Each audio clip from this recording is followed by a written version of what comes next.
Muchas gracias, buenas tardes. Antes de empezar voy a decir algo, que este desarrollo de los pavimentos delgados, son los pavimentos TCP, es un desarrollo chileno, ¿no? Y el inventor de la patente soy yo, porque nadie lo dice. Vamos a ver construcción de pavimentos y los problemas de la construcción que afectan el comportamiento de acuerdo a los diferentes diseños. Los temas son alabeo de los pavimentos de hormigón y sus consecuencias, el efecto de las bases, hormigón para pavimento, construcción, cómo conseguir lisura, de nuevo el problema de alabeo por la construcción, curado, cortes de junta, apertura al tráfico y madurez. Vamos a partir por alabeo, y el alabeo es la curvatura de las losas hacia arriba o hacia abajo, ¿no es cierto?, producido por dos fenómenos: gradiente hidráulico y gradiente térmico. No es solo térmico, antes alabeo era solo térmico, es hidráulico y térmico. En Chile, en general, los pavimentos están siempre con los bordes levantados, y yo creo que esa es la condición de más del 90% de los pavimentos en el mundo. Los bordes están siempre levantados por un alabeo que se produce durante la construcción. Esa es una losa apoyada en el suelo. Esa es una medición real de un piso industrial. Una losa de 15 centímetros de 4 metros de largo. Si ustedes ven, la losa está apoyada en un círculo rojo y todo el borde está en el aire. Esta losa, cuando es cargada, tiene dos posibilidades de carga: que se pise fuera del círculo rojo, que sería este caso, que es el eje delantero y trasero de un camión, ¿no es cierto? Y ustedes lo ven claramente, que tiene tensiones de tracción superior en esa zona, y se quiebra con una grieta de arriba hacia abajo. Ustedes escucharon a Lev en la mañana que hablaba de la grieta de arriba hacia abajo, de abajo hacia arriba. Bueno, en Chile yo diría que casi todas son de arriba hacia abajo, ¿no?, por esta condición del pavimento. Y la otra condición es pisar dentro del círculo rojo, ¿no es cierto?, donde la tensión de tracción está abajo por deformación de la losa apoyada en el suelo. Entonces, en las losas de pavimento tenemos dos fenómenos: tensión superior, cuando está labiada y pisada en los bordes, y tensión inferior, cuando la carga se traspasa directo al suelo. Este círculo rojo, su dimensión depende de la rigidez de la base, y por eso que es importante. Si la base es muy rígida, este círculo rojo es chiquitito, y la zona en voladizo es mucho más larga, y eso aumenta las tensiones. Si este círculo rojo es grande, es más grande, el voladizo es menor, y las tensiones disminuyen. Por eso que en losas largas interesa que el círculo rojo sea lo más grande posible. El diseño dice que mientras más rígido la base, más delgado el pavimento. No es cierto. Existe este fenómeno, ¿no es cierto?, de voladizo. Ahí tenemos la foto que también la ha mostrado Lev, ¿no es cierto?, porque es la foto que tenemos todos los que presentamos alabeo. Ese soy yo, hace muchísimos años, y ustedes ven que ahí hay una diferencia de más o menos 1 centímetro de luz bajo la lienza, que está apoyada en dos esquinas diametrales de la losa, y esto al mediodía, cuando la losa debería estar con los bordes hacia abajo por la mayor temperatura superficial. O sea, en un día sol al mediodía, esa losa debería estar por lo menos plana, y no estaba plana. Entonces, el efecto de las tensiones de la losa, si ustedes se fijan, en losas largas, la rigidez tiene un óptimo, que está acá abajo. Esto es de Armagani, de Estados Unidos, una investigación de Armagani. Y este óptimo está en CBR entre 30 y 50 CBR de la base. Si uno lo sube a base tratada con cemento, aumenta la rigidez de la base y aumenta el porcentaje de losas agrietadas. Y si está muy débil, también. En pavimentos de losas cortas, los pavimentos TCP, a medida que yo rigidizo la base, puedo disminuir espesor. En las losas largas, a medida que yo rigidizo la base, tengo que aumentar espesor. Y aquí se produce un efecto que es cuando la losa está alaviada, la losa corta está alaviada y el eje tándem, el doble eje trasero de los camiones pisa los dos bordes. Pero es con una rigidez bastante mayor que esta de acá. Entonces, en pavimentos de losas cortas, el alaveo no importa. En pavimentos de losas largas, el alaveo es fundamental. Y el problema es que no hay cómo controlar el alaveo. Acá tenemos el voladizo en la base granular. Ustedes ven que la losa se entierra un poco en la base granular, y el voladizo en la base tratada con cemento, donde no puede enterrarse, y es mucho más largo el voladizo, o sea, las tensiones son mayores. Lo mismo pasa, a ver, voy a volver porque hay un ejemplo. Si ustedes toman un plato, ¿no es cierto?, y lo ponen en el pasto y lo pisan, el plato se entierra y no se quiebra. Si ustedes el mismo plato lo ponen en una baldosa y lo pisan, el plato no se entierra y se quiebra. Eso es lo que estamos viendo ahí. Y el efecto del largo losa, si el voladizo es un tercio del largo de la losa, que es más o menos un tercio, una losa 4,5 metros de largo tiene un voladizo de 1,50 m, y una losa de 1,8 metros de largo tiene un voladizo de 60 centímetros. O sea, las tensiones producidas por el voladizo son muchísimo menores en losas cortas. Entonces, este alaveo nos genera un cambio importante de comportamiento. Y el alaveo principal es el alaveo de construcción o residual. Hay tres tipos de alaveo, que es este de construcción o residual, el alaveo por cambios térmicos diarios, día y noche, y el alaveo por cambios estacionales, húmedo, seco y día y noche. El alaveo de construcción se debe al gradiente hidráulico, que la losa, cuando yo la construyo, tiene la máxima cantidad de agua que tiene en su vida, porque está completamente saturada. El hormigón está completamente saturado, el hormigón fresco. Entonces, tiene su máxima retracción por evaporación del agua en la etapa justo posterior a la construcción. Y ese secamiento es solo superficial. Ahora, si yo pongo un polietileno abajo o un riego asfáltico abajo, es más superficial. O sea, lo que yo tengo que tratar de hacer en la construcción es conseguir que haya algo de secamiento por abajo, para que la diferencia entre la retracción por secamiento superficial, la retracción por secamiento inferior, sea lo menor posible. Si yo pongo polietileno, aumento el secamiento superficial relativo al de abajo. Si yo saturo la base con agua, que es lo que se hace normalmente, yo disminuyo el secamiento por abajo. O sea, las bases conviene tenerlas secas, y se mojan solo para enfriarla, no para saturarla. Y una cosa importante, la base no le chupa el agua al concreto. El concreto bota el agua que le sobra hacia la base, pero la base no chupa. Entonces, tenemos un secamiento superficial relativo a un secamiento de fondo, y en ese caso el curado de la superficie es muy importante para ir postergando, ¿no es cierto?, la retracción superior. Después tenemos un gradiente térmico, y de nuevo, cuando yo construyo, el hormigón tiene la temperatura máxima de su vida. ¿Por qué razón? Porque normalmente se construye en verano. Estoy entregando un hormigón a una temperatura alta, porque los áridos están al sol, porque el cemento está caliente. Entonces estoy entregando un hormigón, digamos 30 grados de temperatura.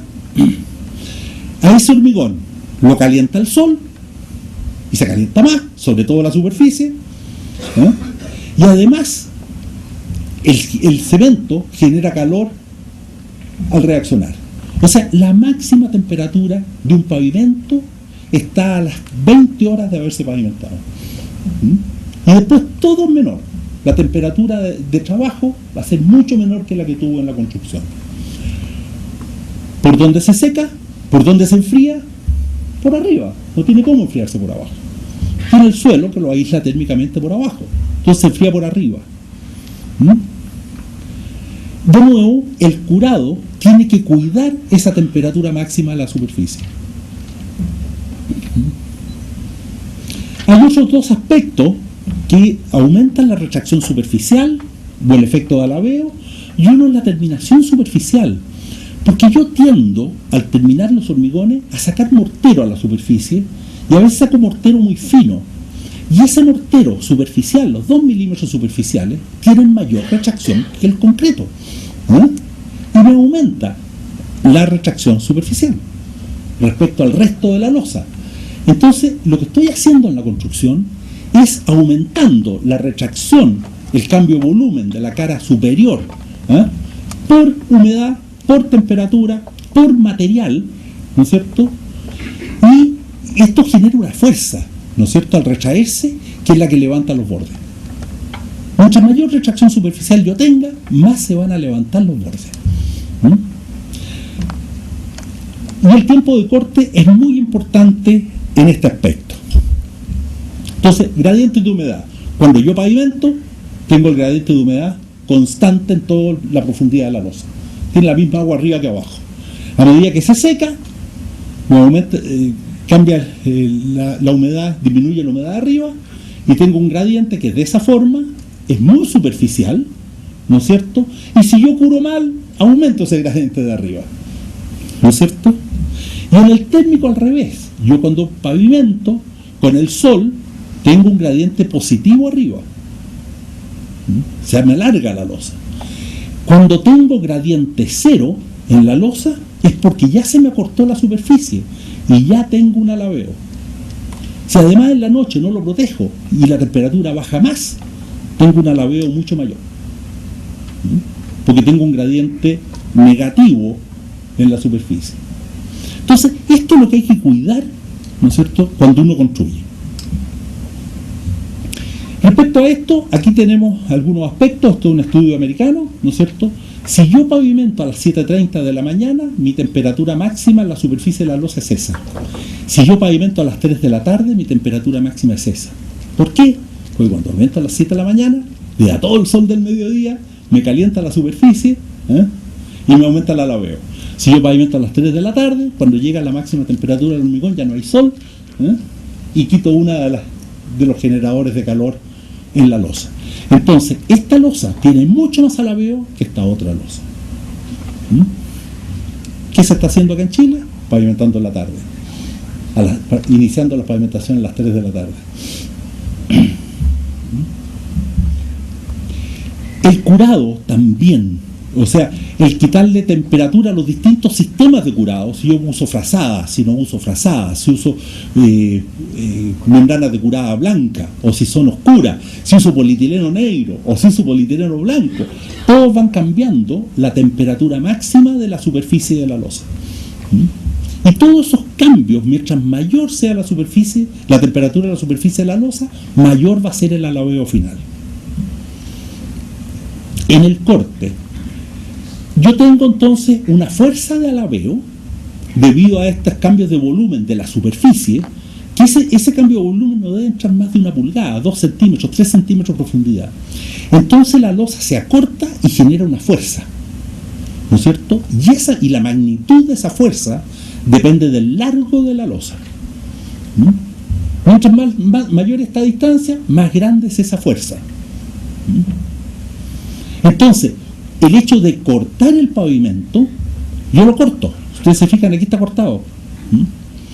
Y el corte, aunque no se abra la grieta hacia abajo, el corte corta la fuerza. Porque la fuerza, que es superficial, yo la corto. No puede pasar de un lado al otro si es solo arriba. Abajo no hay fuerza. Entonces el hecho de cortar a tiempo disminuye el alabeo. Si uno corta losa por medio o 1 cada 3, la losa que se alabea queda del doble o de 3 veces el largo. Y se alabea más. O sea, es muy importante cortar lo antes posible todos los cortes. No es solo para evitar la grieta de atraso-corte. El corte sirve para evitar disminuir alabeo.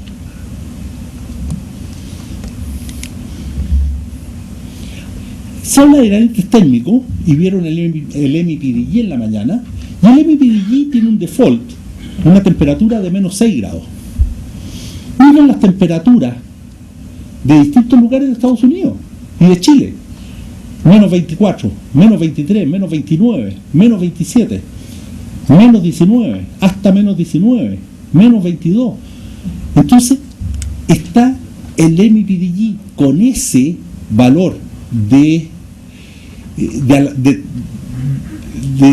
alabeo dado por el gradiente térmico, no está diseñando bien. Hay que incorporar en el diseño el alabeo real que se tiene. Ahora, el alabeo se especifica como un gradiente térmico, que es lo siguiente: es el gradiente térmico que genera una curvatura en la losa cuando el gradiente térmico real está en 0. O sea, cuando no tengo gradiente térmico y la losa está alabeada, yo lo llevo a un gradiente térmico que produce ese alabeo. Difícil de decirlo, pero cuando se habla de gradiente térmico en el MPDG, es el gradiente térmico que genera el alabeo de construcción, y eso es la suma del gradiente hidráulico y del gradiente térmico.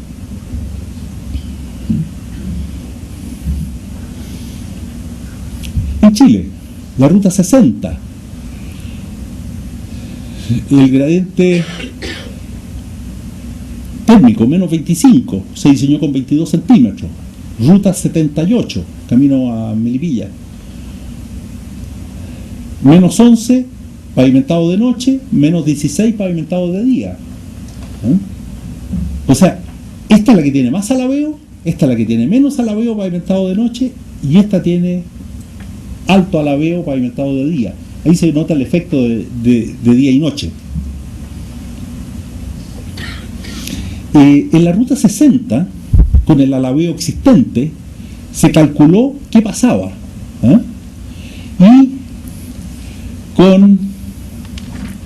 Y con la realidad, con el alabeo real, podían pasar 100 camiones. El diseño decía 190.000. Esa es la diferencia de comportamiento por el alabeo.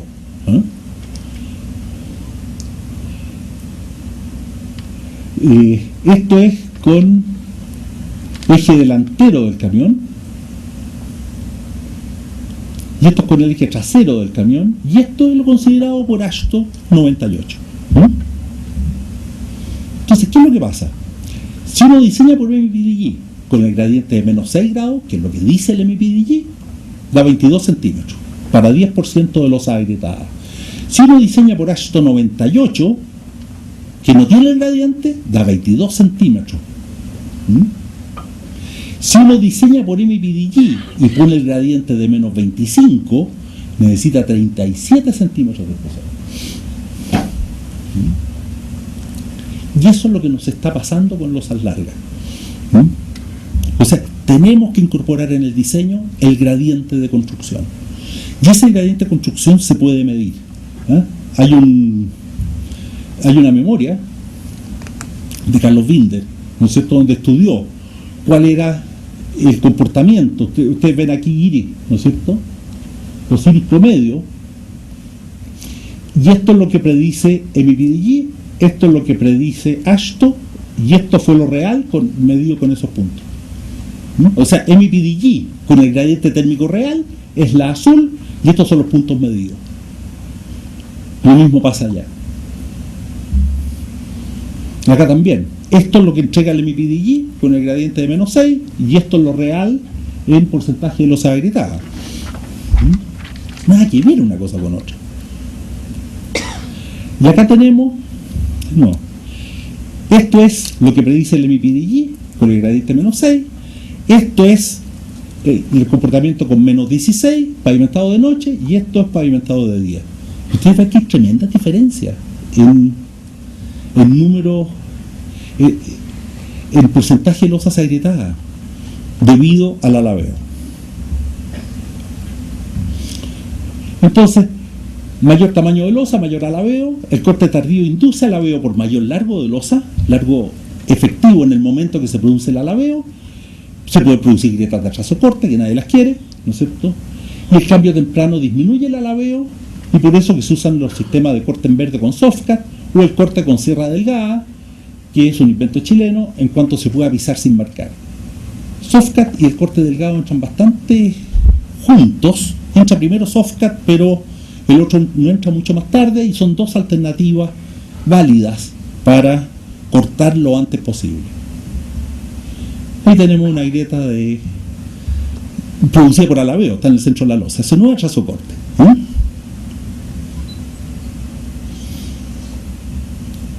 Ahora vamos a pasar a construcción de pavimentos de hormigón, y aquí me interesa mostrar algunas cosas que no hacemos, y que se hicieron en la Universidad de Illinois, que se subcontrató a un contratista local.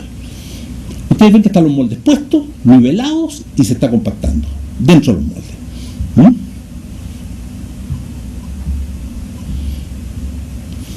Con los moldes puestos y con esa regla de aluminio, ellos marcaban los puntos bajos y los puntos altos con aerosol para nivelar la base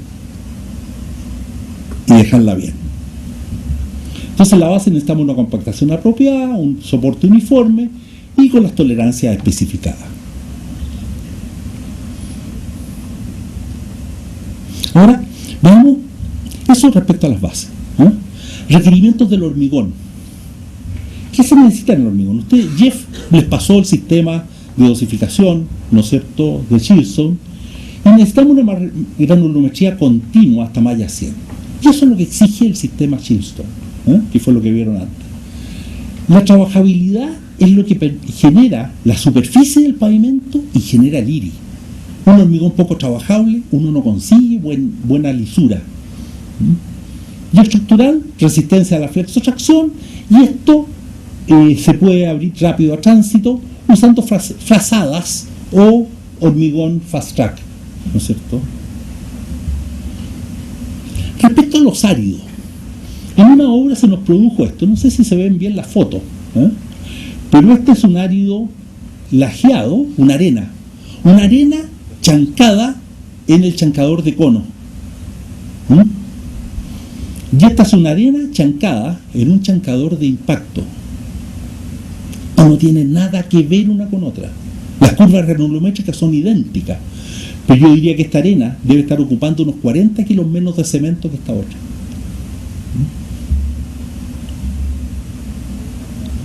Si ustedes se fijan, la forma de los granos, acá abajo se ven granos largos, se fijan que son angulosos, malos. Miren estos otros, son mucho más redondeados. Y es la misma arena, el mismo material, usando chancador de impacto o usando chancador de cono. Yo recomendaría siempre que no tengan arenas naturales usar chancador de impacto, porque si no, se les van a caer los bordes en la pavimentadora, no van a poder terminar bien, va a exudar el hormigón. Tiene una serie de complicaciones el no usar una buena arena. Es mucho más barato pagar el chancador de impacto para pavimentar, aunque cuesta plata, que reparar o trabajar en el pavimento con una mala arena.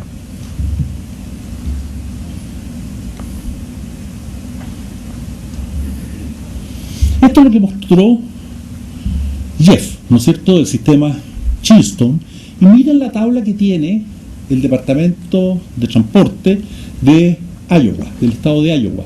Dice, si está en la zona A, yo pago un 3% de premio. Si está en la zona B, aquí arriba, yo pago un 2%. Si está en la zona C, que es allá y acá, yo pago un 1% extra. Si está en la zona D, aquí abajo, yo pago el valor. Mientras más arriba, más arena, por si acaso. Si está en la zona 5, yo no pago el hormigón. ¿Dónde estamos normalmente nosotros? en la zona 5, porque es más barato el hormigón en la zona 5. Pero tiene todas las complicaciones de construcción que uno pueda imaginarse. Estas son las curvas 8-18, en que entre dos mallas tiene que estar entre 8 y 18% el material retenido. Que eso lo hemos sabido siempre, pero no puede haber más de una malla fuera de eso.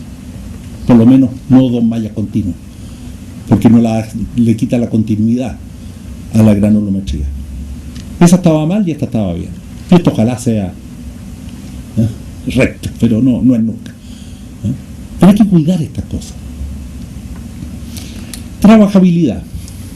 Para molde deslizante, 3 a 6 centímetros. Nosotros estamos trabajando entre 5 y 6 centímetros con moldaje deslizante. Hormigones más secos que eso generalmente tienen problemas de iris, de lisura. Son muy tiesos, muy duros. Entonces, esto, yo diría que el óptimo está en cono 6. Tal vez es mejor pasarse a cono 7 que bajarse a cono 4. Cuando uno compra un tren pavimentador, el vendedor del tren pavimentador dice: mi tren trabaja con cono 0. Entonces dice, su hormigón le va a costar más barato, pero las multas por lisura van a ser mucho más caras que la baratura del hormigón. O sea, no es cierto que el cono 0 funcione. Molde fijo, 7 a 12 centímetros, y pisos industriales se usa hasta cono 17. Eso para que tengan una imagen, porque nosotros en pavimento siempre pensamos que el cono más bajo es mejor. Es mejor por resistencia, sí, pero es peor por terminación. Y tenemos que optimizar las dos cosas. Y porque tenemos una necesidad de IRI que antes no se pedía y ahora sí. Pavimentación manual. Aquí hay algunas cosas que no se hacen y todavía no entiendo por qué no se hacen. En Estados Unidos usan estacas con perforadas, estacas metálicas perforadas. La primera vez que hicimos Expo Hormigón acá en Chile, hicimos las estacas perforadas, nadie entendía por qué. Y ahora lo muestro. Estos son moldes metálicos, voy a partir con los metálicos. Estos son los moldes que se usaron en la Universidad de Illinois. Y los tomé fotografía porque me pareció interesante el modelo de molde. Tienen un machembro en las puntas. Un machembro fácil. Y tiene estos ganchos, que es donde van las estacas. O sea, uno coloca las estacas y después coloca el molde. Y el molde queda colgado de las estacas, presionado por esta cuña. Estas cuñas tenían un doblez para que no se perdieran. Entonces el molde es mucho más fácil colocarlo colgado de la estaca que apoyado en la base, porque la base no es recta. Entonces toma mucho tiempo preparar la base para apoyar el molde. Y ahí tiene esas estacas para ayudar a que no se volteen. Y ustedes se fijan aquí, ahí pasa luz. Puede haber hasta 1 pulgada debajo del molde y el hormigón no se sale. Así que los moldes siempre deberían ser de menor ancho que el espesor del pavimento.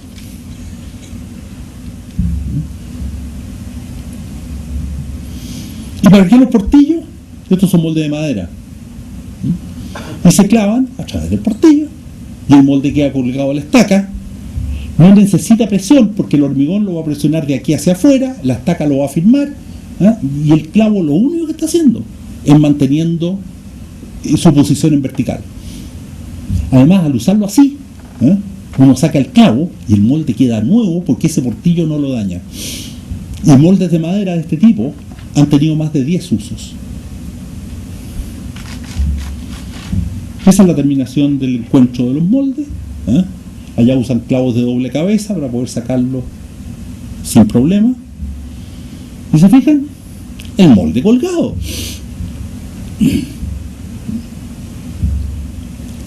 Estas creo que son cosas que mejoran productividad en la construcción de pavimentos, sobre todo en calle.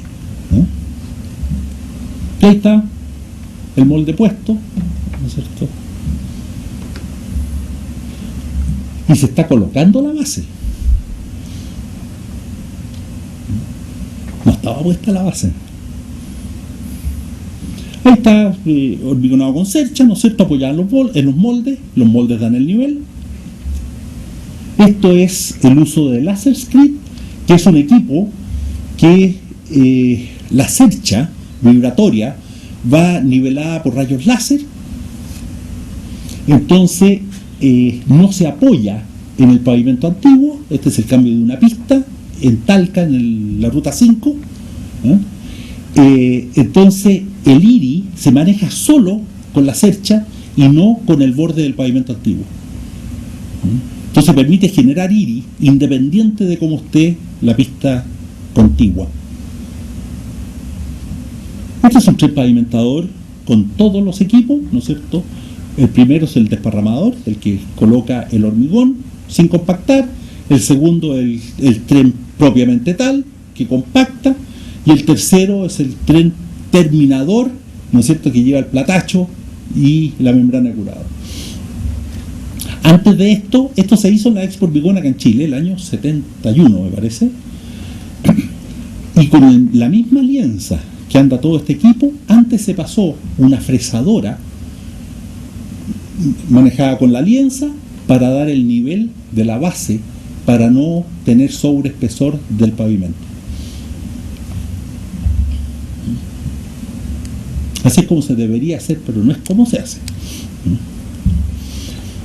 Ahora, a mí me interesa mostrar cómo funciona un tren pavimentador, porque esto explica muchas cosas que pasan. Primero, ahí está el repartidor adelante, ¿no es cierto? Aquí está la caja de vibración, ahí están los vibradores, aquí está la plancha que va detrás del tren, ¿no es cierto? El molde deslizante va por el lado, y aquí está el pavimento cuando sale del tren. ¿Qué es lo que pasa con esto? Yo tengo el hormigón saliendo acá atrás. Ese hormigón, o sea, todo esto depende del peso del tren. Si el tren es liviano, flota encima del hormigón. Si el tren es pesado, el hormigón sale detrás del tren sin que el tren se levante. Por eso que cuando se compra tren, se busca el peso. Lo más importante de un tren es el peso. Mientras más pesado, más caro, porque tiene más acero. Pero el peso del tren es fundamental para conseguir lisura. Este ángulo es variable y se maneja con los sensores de adelante y de atrás del tren. O sea, uno baja las patas traseras y le da más ángulo, sube las patas traseras y le da menos ángulo. Este ángulo se maneja y se debe manejar dependiendo del cono y de la pendiente. Cuando la pendiente es hacia abajo, este ángulo se sube. Cuando la pendiente es hacia arriba, este ángulo se baja. Eso no se hace acá. Acá, esta compuerta es móvil. Acá tampoco, aquí se suelda. Pero es móvil para mantener esa altura constante. La altura de esta compuerta es la que permite entrar el hormigón a la caja de vibración. Y esta altura debería ser constante si es horizontal. Si voy en bajada, tengo que bajar esa altura, y si voy en subida, tengo que subir esa altura. También se maneja. ¿Por qué? Porque yo después cuando coloco el tren en el pavimento, mido el espesor del pavimento, lo mido aquí. La distancia entre la placa trasera del tren y la base. Ese es mi espesor de pavimento. Pero lo que pasa en realidad es que detrás de la placa el hormigón se levanta. Toma una guatita, no sale horizontal detrás de la placa. Cuánto se levanta depende de dos cosas: del cono y de la velocidad del tren. Suponiendo que el tren no está flotando, ¿no es cierto? El tren está apoyado en el suelo, no está flotando, y ese levantamiento detrás de la placa depende del cono y de la velocidad. Si yo no tengo cono constante, ese levantamiento atrás va a ser variable. Y ese levantamiento variable hace que no genere IRI. Si cambio la velocidad del tren con cono constante, de nuevo eso va a ser variable y el hormigón me va a quedar ondulado, y no voy a tener IRI. Entonces, si uno ve los cursos de pavimentación en Estados Unidos, dicen esto: producción de hormigón. Primero, el volumen tiene que ser suficiente para darle velocidad constante al tren, ¿eh? Pero lo más importante, consistencia de cono, consistencia de cono, consistencia de cono. Todo lo demás, ¿eh?, es secundario. Operación de la pavimentadora: movimiento uniforme constante, movimiento uniforme constante, ¿eh?, movimiento uniforme constante, movimiento uniforme constante, y todo lo demás secundario, ¿eh? O sea, los primeros 4 lugares lo manda esto. ¿Y cuál es la velocidad? La velocidad mínima recomendada es 1 metro por minuto, que no es igual a 60 metros por hora. ¿Eh? O sea, no es de repente medio metro por minuto, después 2 metros y llego a un promedio de 60 metros por hora. Es 1 metro por minuto. La velocidad constante del tren. Esta velocidad puede ser hasta 5 metros por minuto. O sea, el rendimiento del tren está dado por esta velocidad, ¿no es cierto? Y el mínimo es 1 metro por minuto.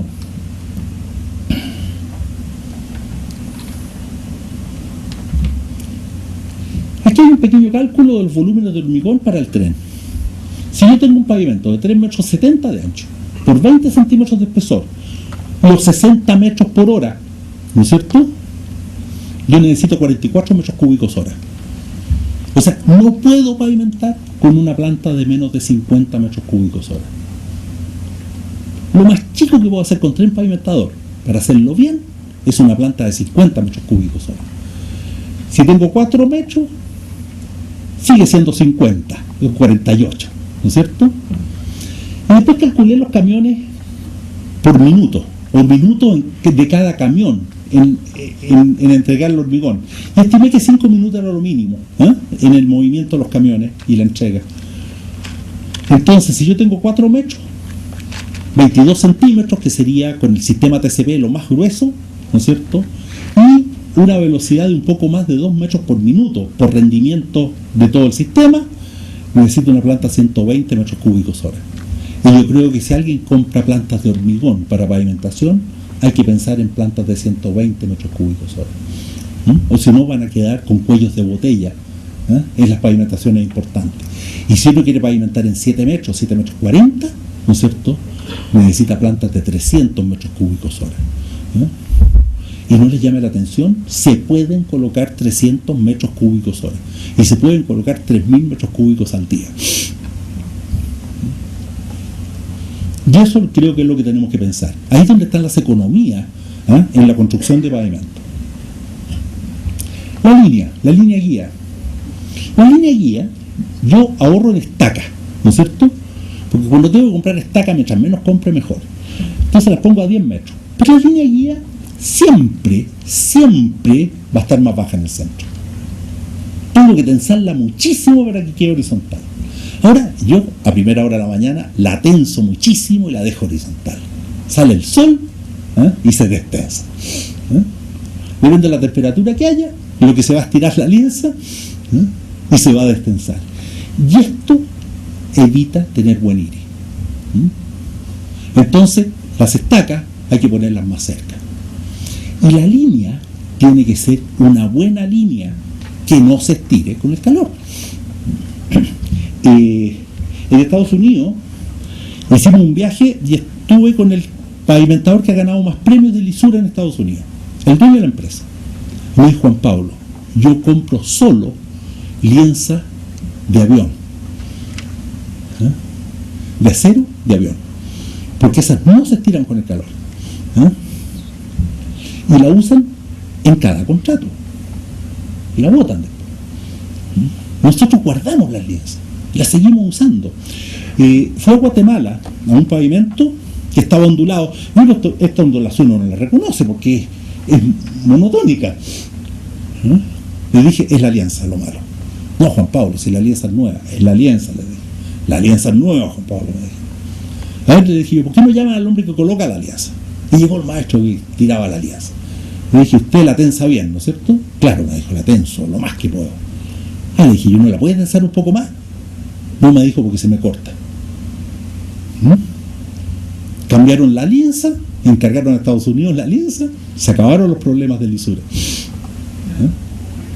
Y la otra cosa interesante es no poner las estacas al frente, sino que es intercalada, para que el movimiento no sea continuo, sino que sea da una mejora. Y cuando hay curvas y pendientes, las estacas se colocan a 3 metros. Platachos. Estos son los platachos que hay que usar. De más de 3 metros, de 3 o más de ancho. Y eso hay que aprender a usarlo. El platacheo es muy importante porque si yo lo uso mal, puedo tener esto.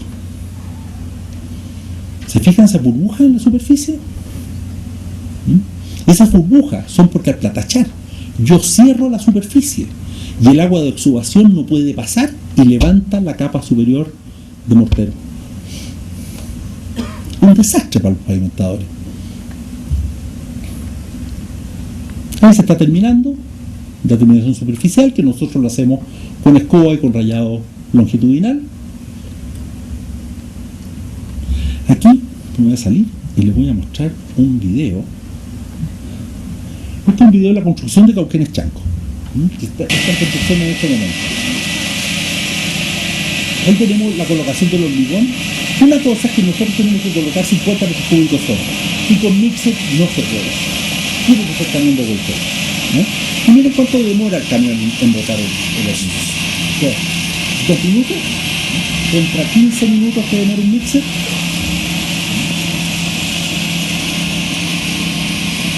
Y esa es la pavimentación de una pavimentación de pavimento de 17 centímetros de espesor. Aquí están los pines que confinan el pavimento lateralmente y que están colocados en la berma, en la banquina, que va también en hormigón.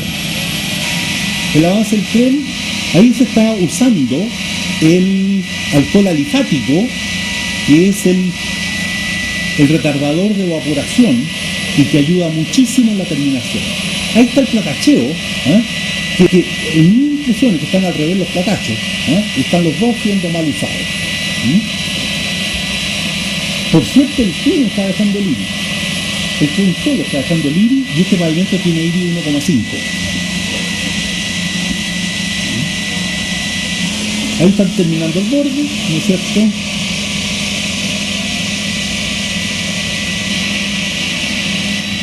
Ahí están rayando con escoba, una mugre de escoba que nos da la macro textura, así que pueden cambiarlo, y compraron el escobillón municipal para barrer, y ahí están colocando la membrana tirada.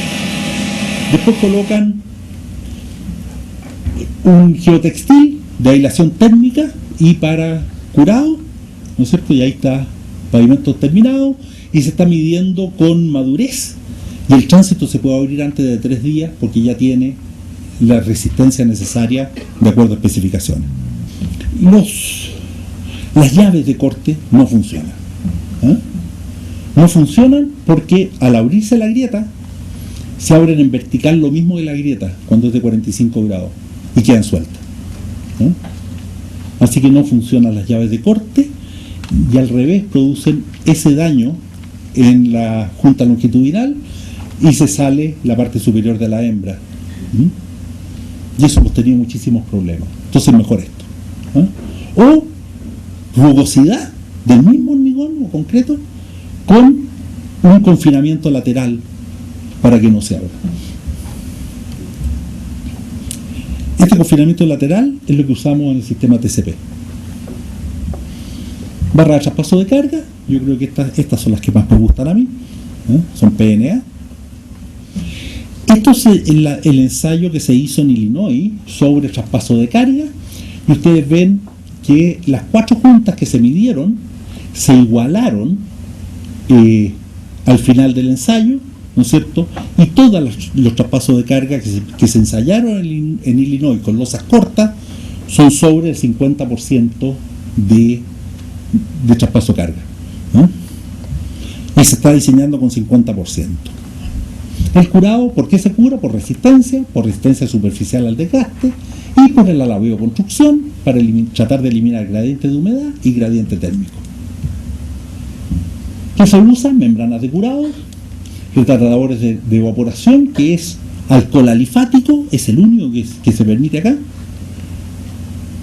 y la combinación de los dos, alcohol alifático y membrana de curado, y aislación térmica en caso de querer acelerar.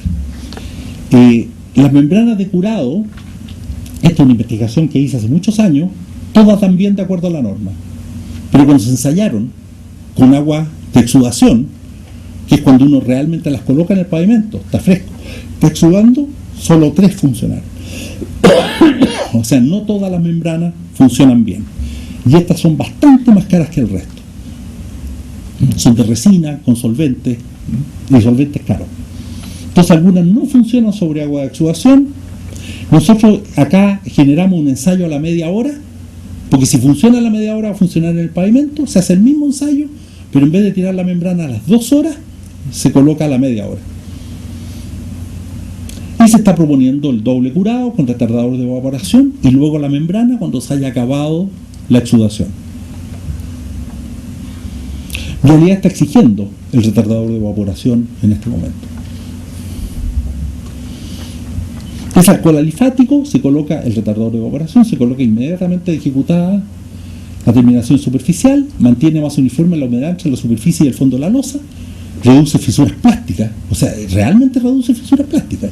O sea, que tiene problemas de fisuras plásticas el alcohol alifático. Se utiliza como sistema de curado inicial.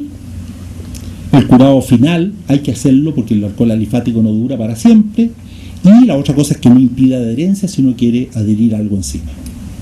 Estos son los datos del alcohol alifático. Vamos a ver esto: 10 millas por hora, ¿no es cierto? 7 horas de pérdida de agua, sin nada, y con alcohol alifático, y ustedes ven una tremenda diferencia de comportamiento. Esto es la fisuración plástica sin alcohol alifático, y esto es con alcohol alifático. Manta térmica, polietileno con burbuja, el polietileno alveolar, el de los televisores, o geotextil. Las mantas térmicas aceleran el endurecimiento y la apertura del tráfico y reducen gradientes térmicos de construcción. Cortes de junta, eso ya lo vimos, se puede determinar por madurez cuándo cortar, y si estamos cortando con la sierra Softcat de entrada en verde y la sierra convencional y las dos delgadas de 2 milímetros de grueso, que las pueden ver afuera. Ahí está cortando la convencional y ahí está la Softcat. Esta es la diferencia del corte delgado con el corte grueso, con el corte tradicional. Con la sierra 3 milímetros es esto, con la de 2 milímetros es esto otro. Así queda el corte delgado. Al tener el corte delgado se puede no sellar, porque en el diseño TCP la base no le afecta al agua y el corte delgado evita que entren los incompresibles para romper el canto.